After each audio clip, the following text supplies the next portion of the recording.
Kabahagi mo. Radyo Pilipino. Saan mang bahagi ng Pilipinas, saan mang bahagi ng mundo, anumang uri ng pamumuhay, kabahagi mo. Kabahagi mo. Radyo Pilipino. Radyo Pilipino. Sumasahimpapawid sa DWPR 1296, Dagupan, DZTC 828, Tarlac, DZLT 1188, Lucena, DZYM 1539, Mindoro, DWRL 1080, Legazpi, DWRN 657, Naga, DYRB 540, Cebu, DYRL 1035, Bacolod, DYRN 1134, Dumaguete, DXCO 1044, Cagayan de Oro, DXGS 765, General Santos, DXOC 1494, Osamis, DXOW 981, Davao, at Radyo Pilipino Podcast Center Manila. Ito ang kabahagi mo, Radyo Pilipino, napapakinggan on air and online sa buong mundo sa pamamagitan ng www.radiopilipino.com. RadyoPilipino.com. Impormasyong may kalidad at serbisyong may halaga. Kasama, katuwang, kapinoy. Kabahagi mo. Kabahagi mo. Radyo Pilipino. Radyo Pilipino. Narito na ang inyong katuwang sa paglago ng inyong negosyo na pang-agrikultura. Asenso Agrinegosyo. Asenso Agrinegosyo. Mga impormasyong makabuluhan at makatutulong sa negosyong pang-agrikultura. Asenso Agrinegosyo. Agri ka ba? Samahan na ang inyong kabahagi, Edwin Eusebio. Sa Asenso Agrinegosyo. Sa Radyo Pilipino. Edwin Eusebio. Sa Asenso Agrinegosyo.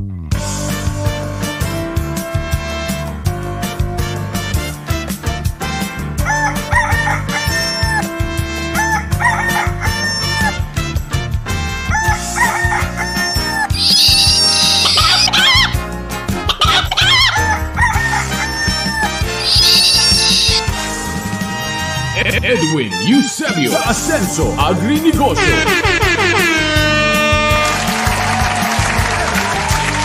On the dot! Alas 5 yung punto mga kaibigan ng madaling araw. TGIF, thank God, it's Friday! At narito na po, checking in for the program, ang ipo namang lingkod. Ako po yon, si Edwin Eusebio. Makakasama ninyo hanggang ika-6 ng umaga ngayong Friday. And of course, sa pakikipagtulangan po ni Engineer Claycy David Galapon, tayo'y maghahatid ng mga pangunahing impormasyon, akibat ng mga ulat, panayam at patuloy na pagsubaybay sa mga pangunahing kaganapan ngayong umaga at ngayong araw ng Biyernes. Last day for the working day ng mga nagtatrabaho sa gobyerno. Yung mga nagtatrabaho ng 5 days a week, kasarap ng buhay. Samantalang tayo po naman, tuloy ang kayod hanggang tayo'y makakota sa kinakailangan nating pambili ng ating makakain sa maghapon, para sa ating mga kapamilya, kapuso, o kung ano man ang tawag ninyo sa inyong kasambahay. Kasamahan nyo kami hanggang mamaya at tayo ho naman ay patuloy na maghahatid ng mga pangunahing paksa ng impormasyon at mga balita ngayong early morning upang nang sa gayon ay masubaybayan natin ang mga kaganapan po naman sa pamamagitan ng ating mga tagapag-ulat. Kaya't in our own little way, tayo ay magkahuntahan mga kaibigan, ha? 0961-437-7861, yan ang aking text line. Pwede ho kayo mag-text dyan, o at the same time pwede rin ho naman kayong magpatid ng mensahe sa pamamagitan ng ating po namang messenger. At kayo nakalago naman sa Radyo Pilipino, tuloy-tuloy ang inyong pagsubaybay din sa mga pangunahing balita na aming ipinagkakalob sa inyo at inyong mababasa sa pamamagitan po naman ng ating webpage. Tayo ho'y nasa Facebook Live at maaari din ninyong masubaybayan sa YouTube. Mag-subscribe at i-turn lamang ang notification bell dyan po naman sa YouTube para pag may mga bagong uploaded videos tayo tulad ho nito, bagong-bago, live, ay masubaybayan ho ninyo, Yung ating naman mga balita, of course, yan ho'y sama-sama, sinipi at tinipon sa pamamagitan ng ating po namang website, www.radiopilipino.com. So tuloy na ho tayo, maaga tayong pumasok ngayong Friday at para sa inyo ay ilatag natin, iparinig ang mga pangunahing paksa ng mga impormasyon ngayong umaga. At yan po sa pakikipagtulungan din ng ating mga correspondent mula po dito sa Luzon hanggang dyan po naman sa dako ng Kabisayaan at Mindanao. Medyo hindi kagandahan yung bumungad sa ating balita mula sa ating website na sinasabing tataas daw ho ng 23 centimos. 0.23 yung kada kilowatt hour ng singil sa kuryente ng Meralco ngayong buwan ng Nobyembre. Medyo malaking hugot din yan kung medyo kayo malakas ko konsumo ng kuryente. Ang usual na katwiran ng Meralco pag ganyan nagtataso sila kahit ilang sentimo ay dulot daw yan at epekto ng tinatawag na pagtaas din ng generation at transmission charges. So wala tayong magagawa sapagkat sila ho yung pangunahing distributor ng ating po namang kuryente. Sa mga probinsya naman, syempre ang karamihan dyan nakasalalay doon sa mga electric cooperative, mga kaibigan. Kaya't hindi sila gaano epektado nitong balita. Tayong nandito sa Metropolitan Manila at ilang mga sineserbisyo ng Meralco ang medyo concern dito sa sinasabing pagtaas sa singil sa kuryente at ayon sa Meralco dahil nga doon sa binanggit nating mga kadahilanan. Para sa mga may konsumo ng 200 kilowatt hour, tinatayang nasa 47 pesos po itataas ng digdag sa singil sa inyo. At para doon sa mga kumukonsumo, kung kayo ay nakagagamit ng 300 kilowatt hour per month, tinatayang 70 pesos ang madadagdag sa inyong electric billing. Doon naman sa kumukonsumo ng 400 kilowatt hour ay 94 pesos. At yung kadalasan na minimum na kumukonsumo ng 500 kilowatt hour, tinatayang 117 pesos ang dagdag sa inyong bill. Magre-reflect yan, yung pong ating kuryente na yan sa pamamagitan ng singil sa susunod na buwan o susunod na billing, mga kaibigan. For your information, alright, 5:05 at maya-maya ho mag-aantabay tayo sa mga pangunahing mga ulat din na ipapasok naman ang ating mga kabahagi na tagapagbalita mula po sa kanilang area of responsibility. Kahapon, kung nyo maalala, ay nakausap natin dito si Aga Party List sa Congressman Nick Briones at all ready na ho sila. Handang-handa na ho sila para kung sakaling sila ay pagtuunan ng pansin ng Department of Agriculture at hinga ng mga suwestyon ay mailalatag nila yung kanila po namang mga mungkahi sa pamamagitan ng nakatakda pong pakikipagpulong sa ating bagong kalihiman ho. Dito naman mamaya sa ating palatuntunan ay sisikapin natin makipag-ugnayan diyan sa mga pangunahing opisyal ng Philippine Rice Research Institute. Tinatawag nating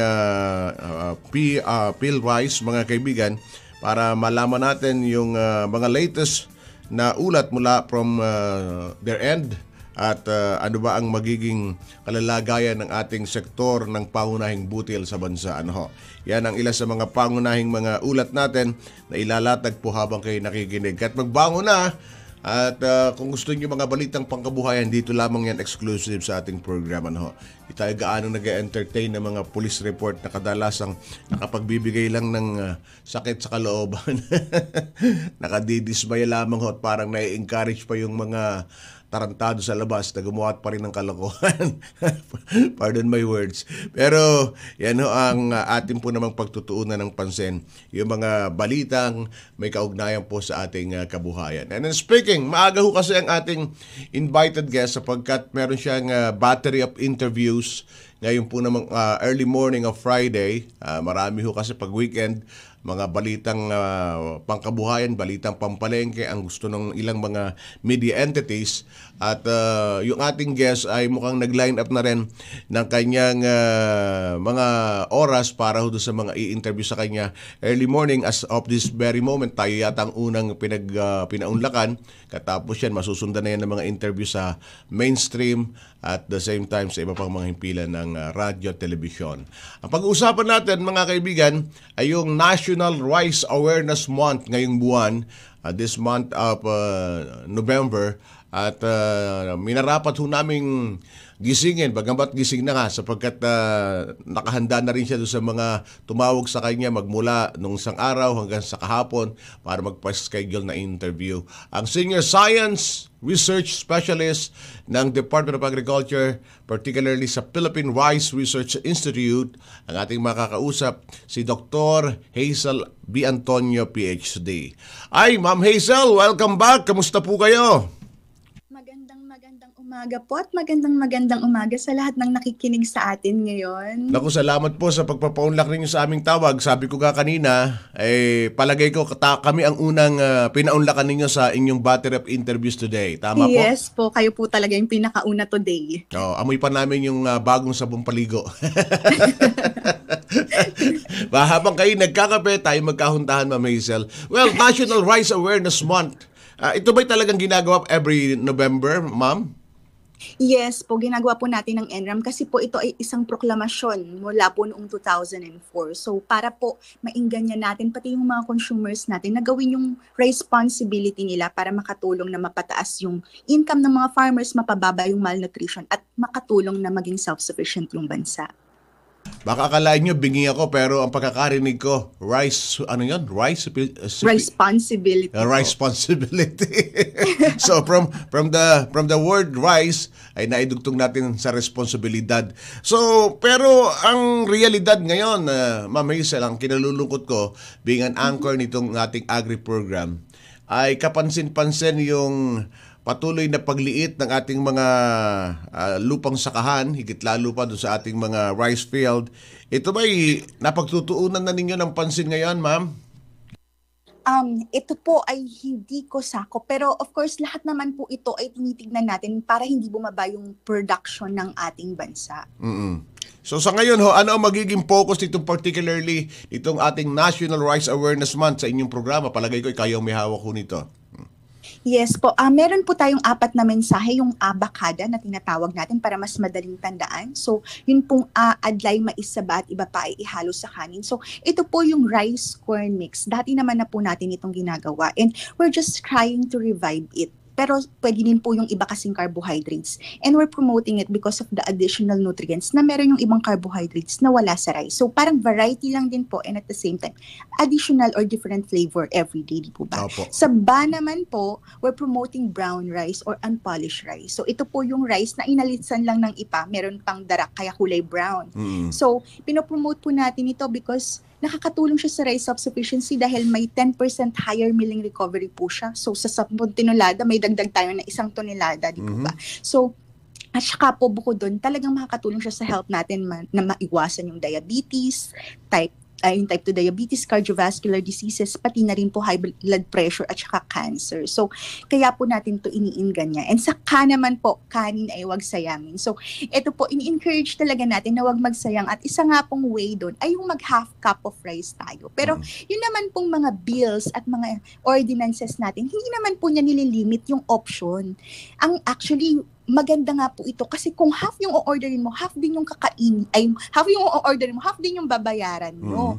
So, wala po siya dapat na maging problema para sa ating mga consumer. Kasi kung gusto niyo po ng half, pwede naman po. Pero kung gusto niyo ng 1.5, yun po, yung ina-allow nung itong ordinance na ginagawa natin. And yung last po, yung dapat bigas ng Pilipinas ang bilhin. Ito po yung actually, yung focus natin ngayon sa Department of Agriculture kasi gusto po talaga natin pataasin yung income ng ating mga farmers. And one way to do that is through their marketing. So, syempre po, kung iingganyahin natin sila na magbenta ng produkto nila. Siyempre, kailangan din po na magkaroon ng demand for the product. Kaya ini-encourage natin yung consumers natin to buy yung local na rice na may brand po na Philippine rice. So, lahat po ito, lahat ng bigas na tinanim at ng ating mga magsasaka dito sa Pilipinas. So, hanapin lang po nila. So, sana nga po mapalaganap na natin yung branding na yun. Ayun, sana nga maging priority yan sapagkat sa mga nakalipas na 1 or 2 years ay talagang naging kontrobersyal yung ating po namang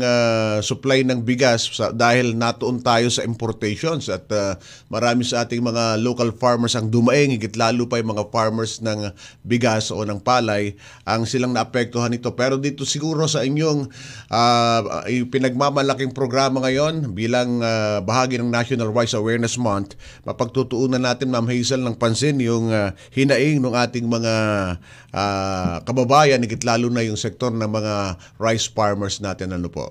Tama po kayo kasi yun po talaga yung goal niyan. Kasi isa po talaga sa reasons kung ba't mababa yung income ng mga farmers natin. Kasi they sell at farm gate. Pero hindi naman po natin po problemahin yung farm gate price kung sila po mismo yung magbebenta ng bigas. Kasi po, based po sa mga studies, ang share po sa consumer prices ng ating mga magsasaka ay less 49% lang po. So kung 50 pesos yung binibili nating bigas, ang napupunta lang sa kanila doon, less than 25, yung pong gastos nila. Di po ba pataas ng pataas yung gastos? So nasa mga 15, ganyan na po siya. So, ilan na lang po yung natira. Kaya po, ang liit ng kinikita. Pero kung sila po yung magbebenta hanggang dulo, hanggang consumer nga po, ideally. So, yung pong additional income dun sa mga additional steps na napupunta sana sa middleman, sa kanila na mapupunta. And ginagawa po natin to sa Department of Agriculture, especially din po sa PhilRice, under the Rice Biz Program.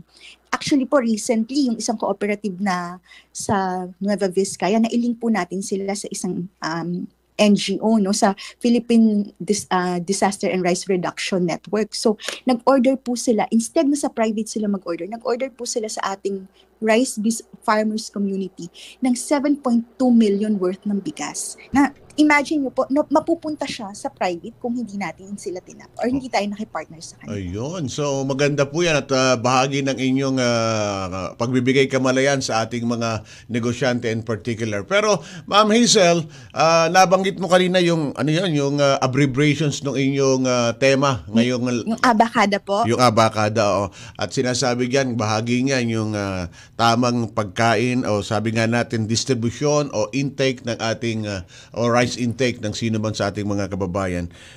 Napagtutunan nyo ba ng pansin yung ilang mga siguro part ng kanilang marketing strategy? Maraming mga restaurant ang nag-o-offer ng mga only rice. Yan ba'y bahagi ng pinagtuunan nyo ng pansin at pinagbatayan ninyong programa? Yes, tinignan din po namin yan.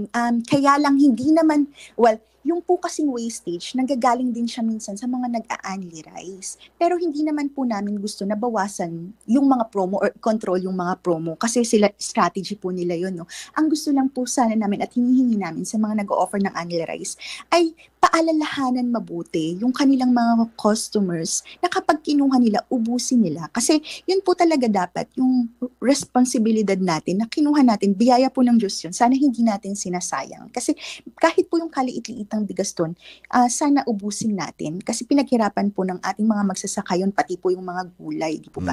At saka meron po kasi tayong commitment na bawasan yung ating wastage. At ito po ay international commitment na dapat po maalala natin yung mga nanay at lolo natin, lola natin nung araw, pag nalaglagan ka ng mumo, alam mo yung mumo sa may plato, may piti ka na, may pingot ka na Huwag mong sinasayang yung bigas, yung kanin, sasabihin sa atin, di po ba? Yes po, sana po maibalik natin yung mentality na hindi social yung nagtitira ng pagkain. Correct. Kung hindi, dapat proud tayo pag inuubos natin yung pagkain natin kasi nagpapahalaga tayo sa pagkain at biyaya ng Diyos at sa hirap ng ibang mga tao. Kasi yan doon sa yung part ng klase natin nung tayo nag-aaral nung part ng elective class po yun So, values education. Merong sinasabi na kinakailangan part of the table etiquette. Di ba?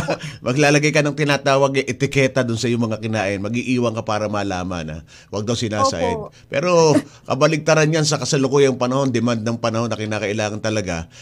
Kainin mo lang, kumuha ka lang ng kakayanin ng iyong sikmura, Yes po, kasi pwede naman pong bumalik, lalo na po kung nasa bahay ka lang, di po ba?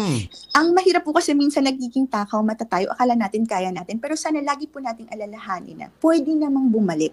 Ganun din po sa pag-order natin sa restaurant. So pwede naman po kung alanganin tayo, kung kaya natin yung 1 cup, baka hindi masarap yung pagkain. So baka po pwedeng itry natin. Yan ang napapansin ko, Ma'am Hazel, pag may mga handaan, di ba, yung mga buffet, Nako, Yes takaw mata yung po. binanggit mo. Kukuha ng pagkarami-rami sa plato, kulang na lang na kala mo kasama dun sa parami ng pagkain. Pagkatapos, maiiwan halos kalahati. Opo, kasi ang daming ulam, tapos ang dami ng kanin. At syempre po, ang biktima doon, uubusin nila yung ulam, yung kanin yung matitira. Lalo na po yung mga plated na, yung sasabihin po ng mga, kasi marami din po akong kilala, no? Sasabihin ko, oy, ubusin mo yan. Tapos sasabihin po nila sa akin, kasi hindi naman kami yung kumuha. So kaya po kami, nagkakaroon din ng, ini-encourage din namin nga na maging default po yung half cup of rice sa mga weddings kasi talaga po pwede naman po kasing maglagay ng extra rice para sa mga bitin. Kukuha na lang po sila, di po ba? Kasi sobrang dami nung nasasayang and it shouldn't affect the business kasi ando doon din naman po. At least pwede nilang iuwi pagka nasayang, pagka natira, di po ba? Or magagamit pa nila. Pero yun pong mapunta siya sa basurahan, yun po kasi yung nakakalungkot. Oo, dahil sa totoo lang, marami sa ating mga kababayan ang medyo hirap ng bumili ng bigas at makikita mong talagang pinagtsatsaga ang kunin yung mga leftovers. Masakit sa kalooban yun na makita mo kababayan mo ay gano'n ang ginagawa. Well, ikaw Ma'am Hazel, sa tingin ko dito sa iyong submitted photographs, mukhang mahina ka magkanin eh. Noong pong nanganak ako, kailangan ko po talagang kumain ng maraming kanin. Pero ngayon parang bumabalik na po sa dati. Pero yun pong nakakatuwa nga pong makita kasi yung mga babies, di po ba pag tinatry nyo silang pakainin, yung mapupuntang mumu sa mga gilid-gilid ng pagkain ng mukha nila, kinakain nila. Tapos pag may nahulog, kinakain nila. Sabi ko nga, bata pa lang pala sila, responsible na sila. Kaya lang, pag po hindi natin na-nourish yung na yon, yung value nila na yun. Hindi na yun magtutuloy-tuloy. Ang dami po talaga ng wastage natin. Kung ikaw ay observer, ganun nga yung mga baby. Yes, thank you for reminding me. Pag na-obserbahan ko rin yung mga bata, habang sinusubuan mo, may nalaglag at nakikipagkwentuhan ka, kita mo yung bata, dinadampot niya na hulog na mumo o yung kanin, sinusubo niya. Ibig sabihin, in that little way, meron siyang binibigay sa atin na lesson na huwag mag-aksaya Yun naturalesa galing sa kanya yun being an angel, makikita natin na parang kanya, diba? Yun ang kanyang message, di ba? Opo, parang automatic sa kanya, nakakainin ko kasi nahulog, ganun, or napunta sa mukha ko, ganun. So, yun po sana din yung mabalik natin. Kasi alam nyo po yung data natin, ang nasayang daw po natin noong 2015 ay worth 7.2 billion. Yun po ay mura pa yung bigas that time. Sa ngayon po, sa presyo ng 50 pesos per kilogram, magiging 19 billion na po yun. And that's a lot of money. Di po. Well, may mga nakaline na po ba kayo dahil dito sa inyong National Rice Awareness Month? Ano bang mga kaukulang highlight o programs na isasagawa natin? Saan bang mga lugar yan?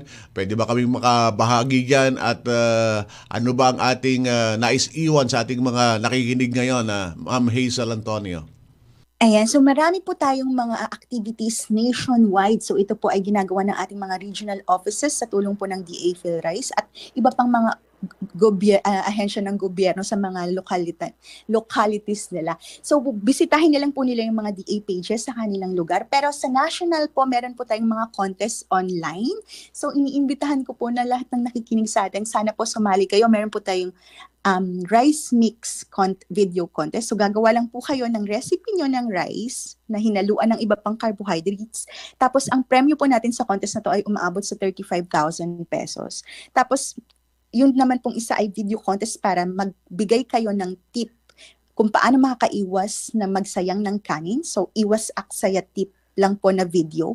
And pwede na rin po kayong manalo ng yung 35,000 din po yung premyo natin for the contest. And para naman po sa brown rice at saka sa local rice photo contest, tigto 25,000 po yung premyo sa ating mga contest. So yung pong mga complete details po kung paanong sumali, pwede po nilang makita sa DA PhilRice Facebook page or sa Be Responsible Facebook page. Or pwede din po silang tumawag or mag-text sa text center po namin sa 0917-111-7423. Ayan, so sana po sumali po silang lahat at sana po lahat tayo ay maging responsible, hindi lang po this month, kundi sa buong taon po sana at sana lahat ng tao sa paligid natin ay encourage natin na maging responsible kasi hindi lang po ito para sa bansa natin, hindi lang din po para tulungan yung mga magsasaka, kundi para din po tulungan yung sarili natin na maging healthy. Alright, so lastly, kauupo lamang ng ating bagong kalihim ng Department of Agriculture, kayo ba ay meron ng nakatakdang particularly na audience sa kanya para at least mailatag natin sa ating bagong kalihim ang kalalagayan ng ating bigas o yung supply ng ating bigas sa bansa, ma'am? Kahapon po actually ng umaga, nag-meet na sila ng aming executive director. So na-brief na po siya dun sa iba naming mga programa. And pupunta din po hopefully matutuloy po siyang pumunta dito sa aming Ugnay Palay. So ito po ay conference sa mga sa rice. Sa dadating na November 29. Alright, so nangangahulugan niya na hindi ito ang ating unang interview at masusundan ito dahil makikimarites kami sa iyo, Ma'am Hazel. Ay, sure po. Baka gusto niyo din pong mag-join dun sa conference para makita niyo din yung mga latest. Opo, ito namang ating interview. Pagkatapos ng ating panayam na ito, pwede mong balikan ang Radyo Pilipino website sa pamamagitan ng iyong Facebook page. Makikita mo po dyan yung ating interview. Pwede mong i-post sa iyong sariling Facebook at keep us posted kung ano po at i-message na lamang po kami kung ano ang ating magiging reaksyon. Sige po. Maraming salamat po. Sir Edwin po. Edwin po ang pangalan ko. Edwin. Ayan. Yes. Thank you po, Sir Edwin. Thank you, Ma'am Hazel Antonio, ang ating Senior Science Research Specialist ng Department of Agriculture na sa ilalim po ng PhilRice, Philippine Rice Research Institute. At yan po ang ating naging maagang panayam sapagkat si Ma'am Hazel ay hinihintay na doon sa kabilang istasyon. Kakausapin din siya. Babalik kami ni Engineer Claycy makalipas lang ang ating first quarterly break. Diyan lamang kayo mga kaibigan. Stand by.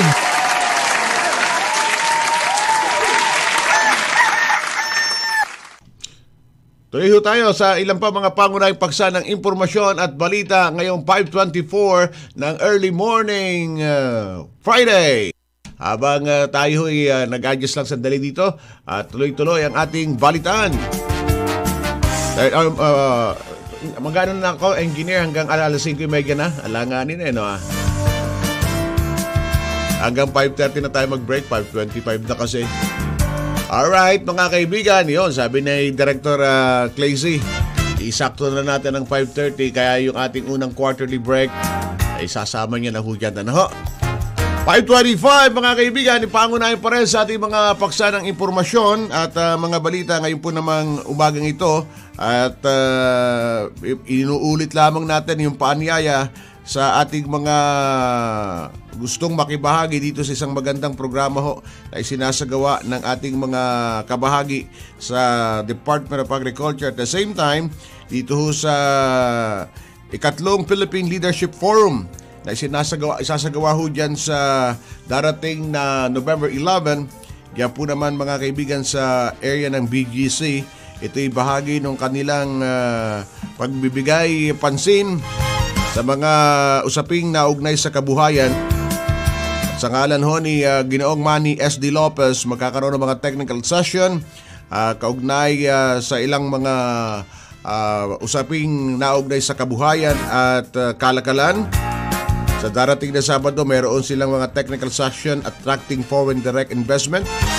Ang kanilang tagapagsalita dyan ay si Ginoong Ludwig Dasa, manager ng PEZA o Economic Zone Development. Sa technical B session, meron silang Railway Systems Development Program kasama si Mr. Michael Macapagal, ang chairman ng PNR o Philippine National Railways. At technical session C, Agriculture Modernization and Food Security with former Department of Agriculture Secretary William Doliente Dar bilang resource speaker. At marami pa hong mga usapin na kanilang itinakda.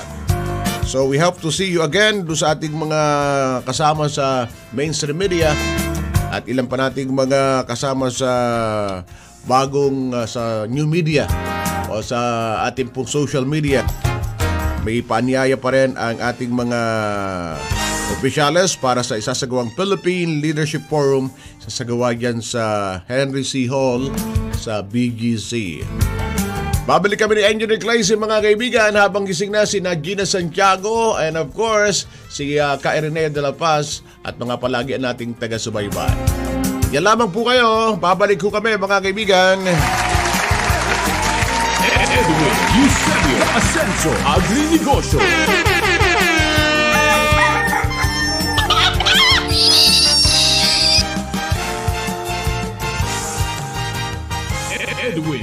Eusebio sa Asenso Agrinegosyo. Radyo Pilipino. Pulsong Pinoy. Ang programang magbibigay linaw sa mga katanungan sa politika, negosyo at kalusugan. Pulsuhan natin yan. Pulsong Pinoy. Kasama ang kabahagi mo. Ben Paipon. Pulsong Pinoy. Lunes hanggang Biyernes. Alas 3 hanggang alas 4 ng hapon. Dito lang sa kabahagi ng bawat Pilipino. Radyo Pilipino.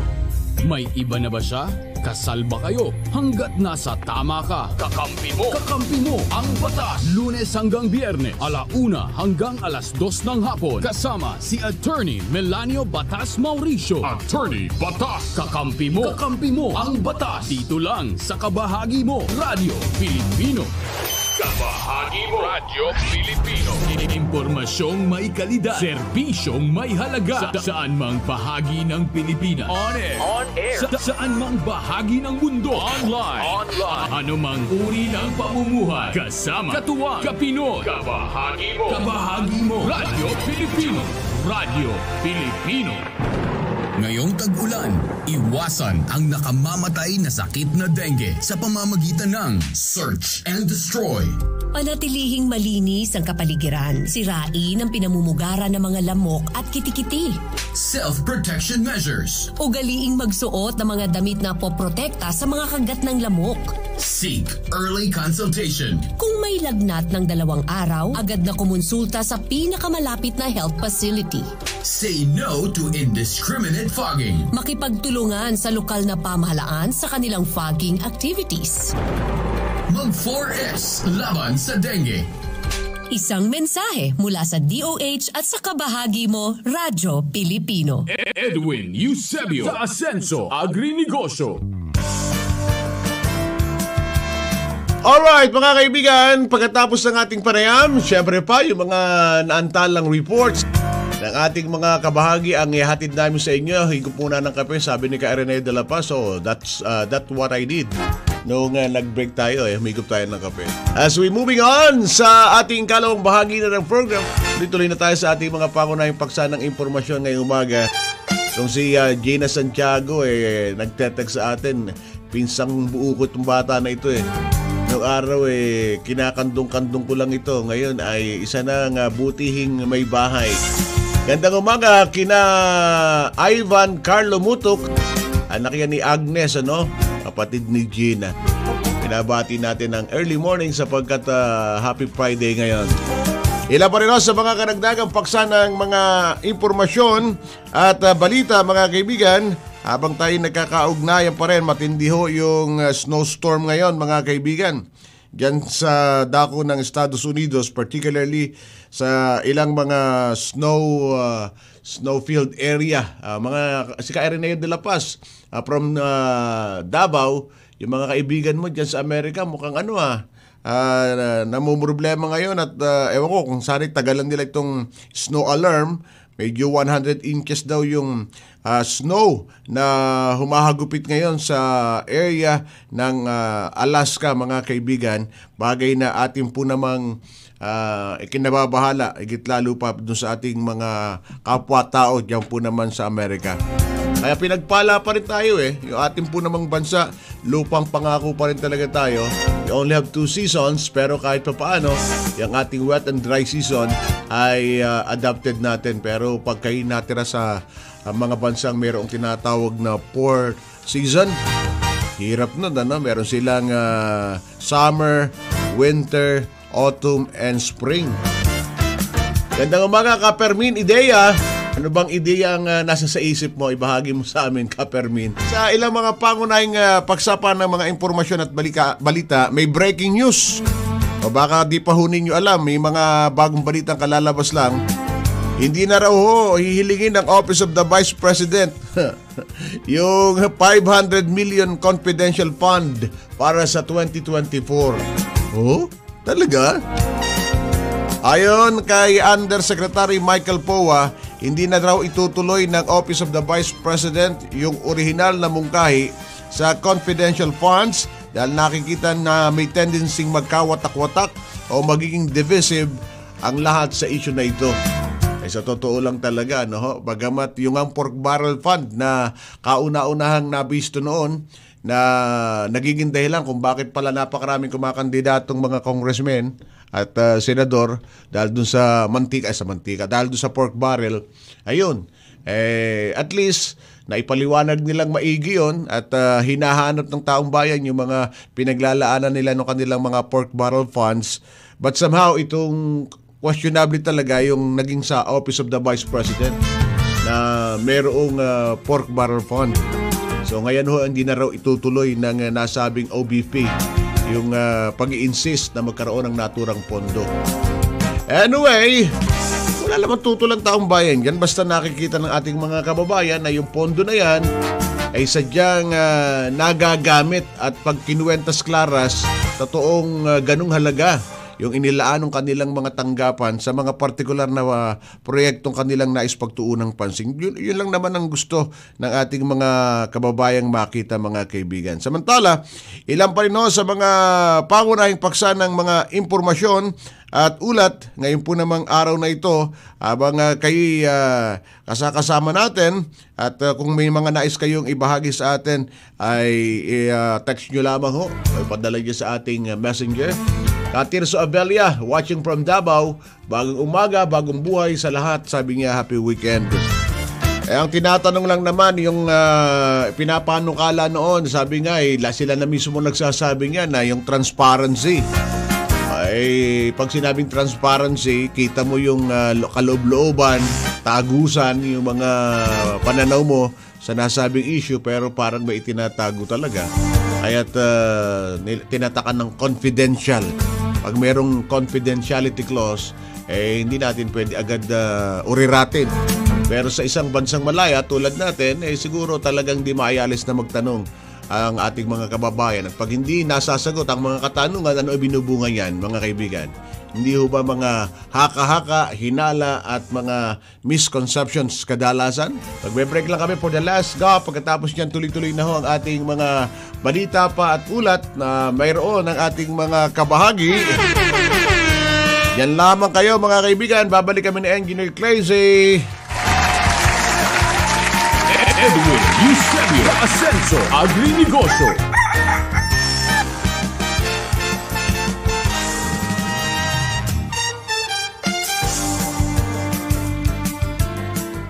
Edwin Eusebio Ascenso, Agrinegosyo, Radio Pilipino. Radio Pilipino na napapakinggan on air and online sa buong mundo sa pamamagitan ng radiopilipino.com. radiopilipino.com. Ito ang kabahagi mo. Kabahagi mo. Radio Pilipino. Radio Pilipino. Edwin Eusebio Ascenso, Agrinegosyo. Thank you, DJ Mac. Bangon ka na, oy! Bangon ka na at maganda ka na. Magkaroon ka ng updated reel sa umaga. Gandang umaga, Josie Abio, si Kairnea de la Paz, at si Katerso Abelia. Mga nakatutok sa atin early morning ngayong araw ng Friday.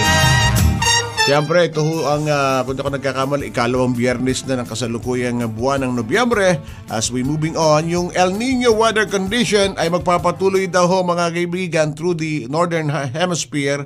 At yan po mga kaibigan ay naramdaman way back April and June. Mararamdaman hanggang April and June ang susunod na taon.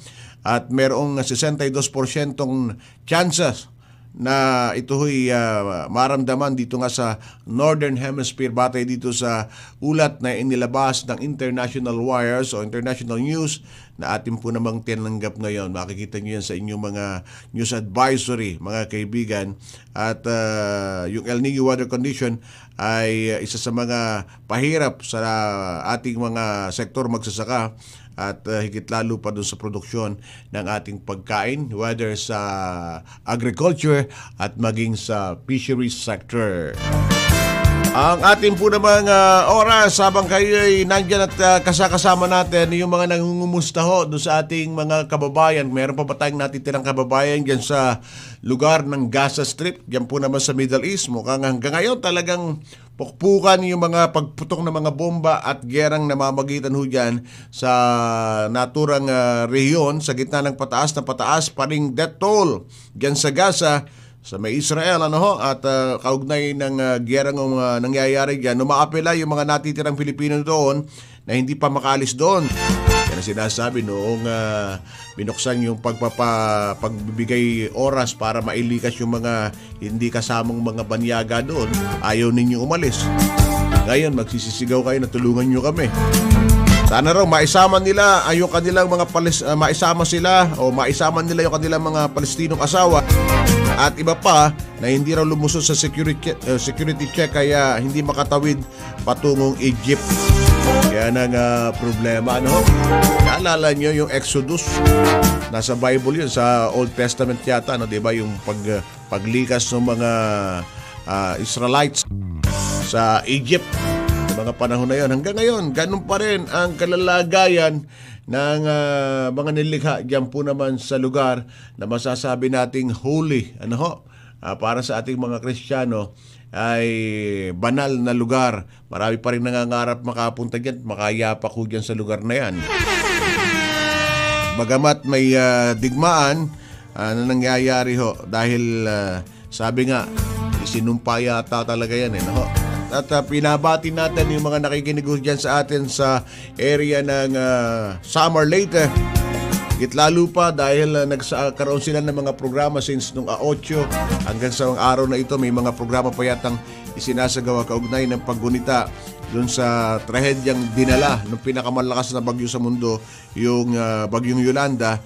May mga programa pa ho silang ginagawa ngayon diyan sa kanilang rehiyon o sa kanilang lalawigan. At ano man ang developing stories diyan, ihatid ho natin sa inyo habang kayo'y nakikinig pa rin. Ngayon po namang umaga mga kaibigan at kasama natin. Baka kayo may mga lalakarin, tatapusing appointment within the week. May magbago na ho kayo at simulan ng inyong umaga habang tayo'y nagkakaugnayan pa rin sa sandaling ito at binibigay mga bagong ulat at impormasyon na aming natatanggap mga kaibigan sa pamamagitan ng ating mga kabahagi. Wala na raw sa Department of Tourism si Presidential Advisor on Creative Communications Paul Soriano. Napag-usapan niyan sa gitna ng deliberasyon sa Senado ng panukalang 5.768 trillion pondo sa 2024. Naman ang magaling yung pondo natin palaki ng palaki taon-taon. Natanong ni Senator Coco Pimentel Jr. Kung wala na raw ba ngayon sa DOT si Soriano, bagay na kinumpirma naman ni Senator Sonny Angara. Walang reaksyon ng Department of Tourism hinggil rito. Yung mga movement na yan, yung mga tinatawag na mga career officials, magkaminsan nakapagtataas kilay din Samantala, yung binabanggit nga ho natin na ipinanukalang ilipat na at magtayo ng bagong gusali ang House of Representatives yan sa Bonifacio Global City sa BGC mga kaibigan yan sa Taguig. Nakapolob yan dun sa House Resolution na 1390 ni na Congressman El Ray Villafuerte at Aurelio Gonzales at JJ Suarez. Katwiran ng tatlong magigiting na congressmen ay kinakailangan daw magkatabi, magkasama yung gusali ng Senado at Kamara para umano mas mabilis ang communication and coordination and legislative works. Kaya nga may internet kahit nasa ang panig ka pwede kayong magkaugnayan. Kaya lang gusto daw talaga nila yung magkapit bahay, yung lower house at saka yung upper house, yung Senado at Kongreso, mababang kapulungan ng Kongreso. Dami nilang paraan at mga katwiran. Anyway, yung ilalaan yung pondo, sana unahin natin yung mas mga pakikinabangan ng ating mga kababayan higit lalo pa. Tayo'y unti-unti na rin magpapaalam at BBTO for this episode ngayong araw na ito ng Friday. At bukas, syempre pa tayo ay umaga ay magtutungo sa mainstream. Nagkakaugnayan tayo sa isang programa. Okay, nagpapasalamat din dito sa ating mga bossing sa Radyo Pilipino. Napaka-accommodating at maunawain. Malawak ang kanila po namang pangunawa sa mga tulad nating matanda na sa broadcast. Sabi niya, yakan masaya ka, Edwin. Sige lang. Anyway, so sa ngalan ho ni Engineer Clay si David Galapon, na ating mga naging tagapag-ulat, mga nakasama natin nga kanina, si Tony Sandoval, si Mar Rodriguez, ganyan din naman si Nestor Cagitla. At iba pa nating mga kabahagi, di mo sila nakapag-report ngayon, definitely meron silang mga pinagkakaabalahan. So, God willing, hopefully, tayo pang-unlakan pa ng lakas ng katawan at determinasyong bagbangon. Sa darating pong Lunes, magkakarinigan po tayo. Monday ng umaga, dito po naman sa Radyo Pilipino. Ingat lang ho kayo, baka kayo may mga pupuntahan at lalakarin. Better yet, ingat, tignan nyo yung mga dadalhin. Nawawala yung aking akala ko naiwanan ko dito. Nawawala yung aking belt bag. Napakadami pa namang laman. Laman ng belt bag ko yung aking iPhone charger at saka ilang IDs. Ay, wala yata ID kaya hindi maibabalik sa akin yun. Anyway, with that mga kaibigan, ako po si Edwin Eusebio. Hari nawa ang basbas at pagpapala ng ating Panginoong may kapal ay lagi nawa pong sumaatin. Bye! Inyong natunghayan ang Asenso Agri-Negosyo kasama si Edwin Eusebio. Hanggang sa muli, dito lang sa Kabahagi Mo, Radyo Pilipino. Kabahagi Mo, Radyo Pilipino. Saan mang bahagi ng Pilipinas, saan mang bahagi ng mundo, anumang uri ng pamumuhay, kabahagi mo. Kabahagi Mo, Radyo Pilipino. Radyo Pilipino. Sumasahim papawid sa DWPR 1296 Dagupan, DZTC 828 Tarlac, DZLT 1188 Lucena, DZYN 1539 Mindoro, DWRL 1080 Legazpi, DWRN 657 Naga, DYRB 540 Cebu, DYRL 1035 Bacolod, DYRN 1134 Dumaguete, DXCO 1044 Cagayan de Oro, DXGS 765 General Santos, DXOC 1494 Ozami, DXOW 981 Davao at Radyo Pilipino Podcast Center Manila. Ito ang Kabahagi Mo, Radyo Pilipino. Napapakinggan on air and online sa buong mundo sa pamamagitan ng www.radiopilipino.com. RadyoPilipino.com. Impormasyong may kalidad at serbisyong may halaga. Kasama katuwang Kapinoy. Kabahagi Mo. Kabahagi Mo. Radyo Pilipino. Radyo Pilipino.